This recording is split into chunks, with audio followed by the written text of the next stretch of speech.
statut par encore un ajournement. L'étude du projet de loi portant statut particulier de la ville d'Antananarivo est reportée. La décision a été prise lors des travaux de commission qui se sont tenus à l'Assemblée nationale.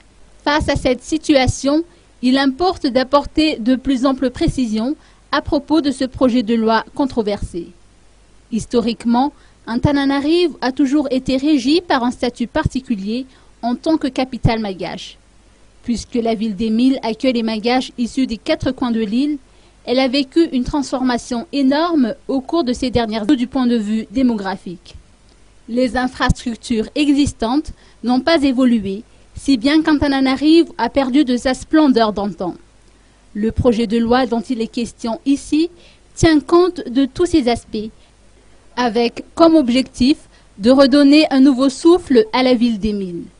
C'est ce qu'a expliqué en tout cas le ministre de l'Intérieur, Mahafal Sulnandasana Olivier. D'autres points importants sont à relever en ce qui concerne la politique de décentralisation. Il est prévu notamment que la commune urbaine d'Antananarivo va compter 16 maires d'arrondissement. Les maires d'arrondissement auront pour mission d'entreprendre la politique de développement local. Ces derniers seront élus au suffrage universel direct et jouiront d'une totale indépendance. Toujours est-il que ce projet de loi est loin de faire l'unanimité, notamment au niveau de l'Assemblée nationale. Certains députés ont profité des débats pour mettre sur le tapis les questions d'équilibre régional et de discrimination ethnique.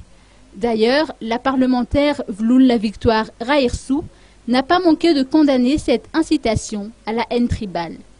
Notons que les villes de Nosy-Be et Sainte-Marie jouissent également d'un statut particulier, tout autant qu'Antananarivo.